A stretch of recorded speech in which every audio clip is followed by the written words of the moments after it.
everybody. I wanted to welcome you to the first Se Raeda review. And we're going to take this time to answer questions and maybe do some demos. For the questions that come through our email system or our Facebook Messenger, oftentimes we get questions from people all over the world, and I very rarely have the time to answer those questions or to do little video demos. So that's what the Se Raeda review is all about. I want to explain how we came to our ranch's name. We've actually lived at our ranch now for 18 months, and we have toiled and we have had discussions, and we have had lots of people give us suggestions about what to name our ranch, and nothing really seemed to quite fit. And then my dear friend, Caroline, she had recommended the name Se Raeda, S-E, then the second word is Raeda, capital R-A-E-D-A. She suggested Se Raeda Ranch. And of course, I didn't know what that meant. And so I asked her, Caroline, what does Se Raeda mean? And she said, Se Raeda means self-carriage in Latin. And I thought, how utterly perfect is that name for our ranch, given that that is what we feel so incredibly passionate about here. We are always talking about the importance of dynamic posture so that the horses can learn and become strong enough to carry self. And so Se Raeda seemed to be the perfect match for our ranch here in Waring, Texas. And it goes even beyond self-carriage of horse. So much of our horsemanship journey also focuses on our own self-carriage. So Se Raeda, self-carriage of self and self-carriage for horse. One of the big questions that I get when I'm teaching at my clinics is, what is the difference between groundwork and in-hand work? And I think that is such a great question, because in my world, there is a difference between those two concepts, even though those two concepts are always getting interchanged and blended together all the time. So groundwork for me is when I'm taking a young horse. And when I say young horse, what I mean is a horse that is young in its education. And groundwork to me is teaching these horses their basic manners. How do they stand to be haltered? How do they lead from the pasture to the barn? How do they stand when being groomed or having their feet cleaned? How do they lead when I take them to the arena? That's a really big one for me, because when we look at our training scale, we're always looking at our basics, which is rhythm and relaxation. So until I have the ability to lead my horse in the desired tempo within the rhythm or the gait that I want, my horse is not ready for what I would consider in hand work. So again, from the beginning, I'm going to go back to my groundwork. When I lead my horse, can he lead by me at my shoulder at the tempo that I want? If I pick a number between 1 and 5, let's say a 3, and I say, this is the number 3 walk that I want to walk. 1, 2, 3, 4. 1, 2, 3, 4. 1, 2, 3, 4. That the horse maintains that tempo without me having to nag him, either because he's not meeting me or because he's going too quickly. So in my groundwork, I try to establish these concepts or this dialogue with my horses. Can we maintain the same tempo? And if we come to a 3, is it as if I've just pushed the cruise control button and he cruises along with me at a number 3 walk? And later, groundwork helps also to determine not just the tempo at which I'm working, but how much energy is coming through my horse. I want enough energy in my horse so that I can then shape him in my in hand work. So energy doesn't necessarily equal speed or tempo. So if I pick a number 3 and my horse meets me at that tempo, it also has to have enough liveliness in that tempo that I could then start to posturally shape them into the dynamic postures that I'm hoping for. So again, groundwork are all the basics that we need to have a nice conversation with our best friends, conversations that are polite, conversations that have meaning, and conversations that are in the moment. So, again, groundwork for me are basic manners, how I'm able to put a halter on.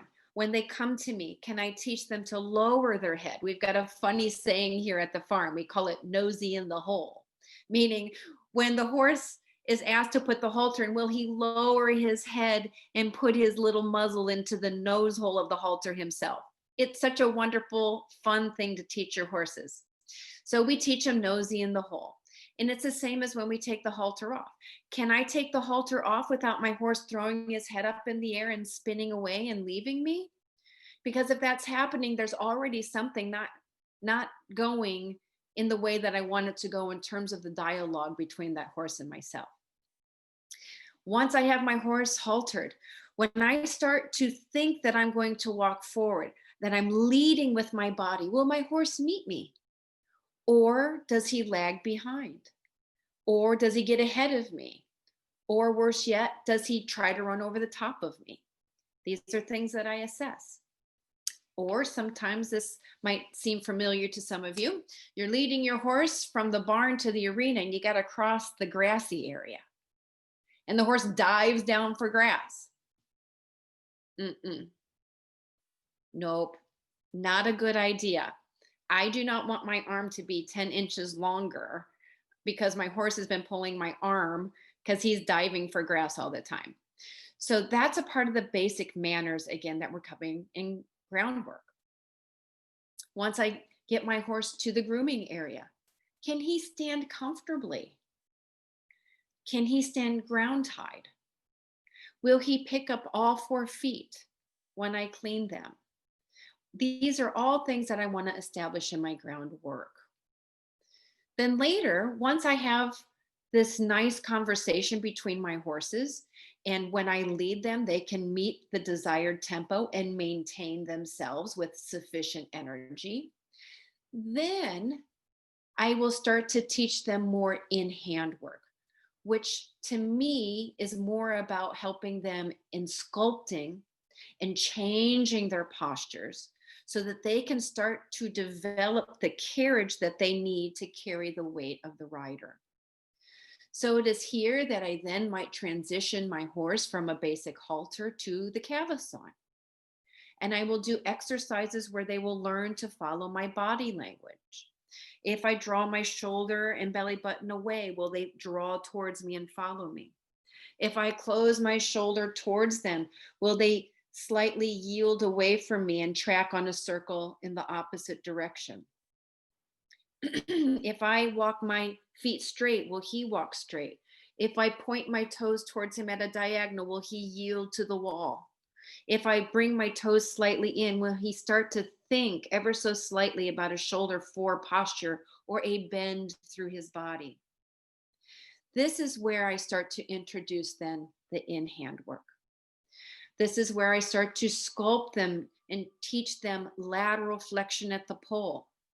And then eventually lateral flexion at the pole can then be a very significant part of lateral bend through the body, all through the use of my cavesson and the use of my body. And eventually over time, because it does take time, I will then start to transition my horses into the bridle to do my in-hand work. Sometimes I will have them carry the cavesson on underneath the snaffle, and I will use double reins to help shape them.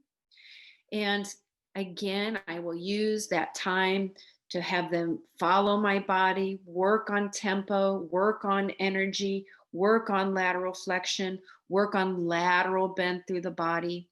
And then slowly I'll start to take the cavesson off and then teach them in the bridle how to release their jaw, how to release their TMJ, and how I can communicate them through the bridle reins, how to softly work the bit, to savor the bit, and then to slowly start to find a lateral flexion, and then to walk with the horse and teach them to bend and to step that inside hind leg into the outside rein. And it is there that I teach the horse the use of the outside aids to be on the outside rein. And then we can, depending on the horse and depending on the individual, we can start to supple them then through all of our lateral exercises. But that's what we start working on towards the end. That's not what we work on in the beginning and our basic groundwork. If I have a horse that doesn't regulate in terms of their tempo, and I put a bridle on them right away and say, okay, now let's do some in hand work, most likely the horse will be so out of balance, meaning he loses his balance forward, but he also may lose his balance to the left, or he might also lose his balance to the right, or he might lose his balance in all of those ways. And I can work on that in my groundwork, and I can work on that with the use of my cavesson long before I ever put him into the bridle, where I might then be forced to have to consistently balance him off the bit. And that's not what I want to do, because I want the horse to learn that the bridle, that the bit, that the snaffle bit, it's there as an aid for relaxation. And it is there like a soft handshake for the horse to come into, meaning it is the bridle that I want the horse to search for, or to come to my hand, or to drop into my hand, or to search for a connection. I don't want to introduce my horses to in hand work where I have to take it. I have to take the horse's head. I have to take the horse back. I have to shorten his neck. I want it to be a lovely, soft conversation. And that actually starts with the groundwork. And then we progress to the in hand work. So I hope that answers that question a little more. And in a future Se Raeda review, I will do some demonstrations where I show the differences between groundwork and a basic halter, the everyday manners that we're working on to be polite, and then the transition into the cavesson, where we do our groundwork in terms of teaching the horse to shape their bodies ever so slightly and to regulate tempo. And then that leads into our in-hand work finally with the bridle. So hope that sufficiently answers that first question for our first Se Raeda review.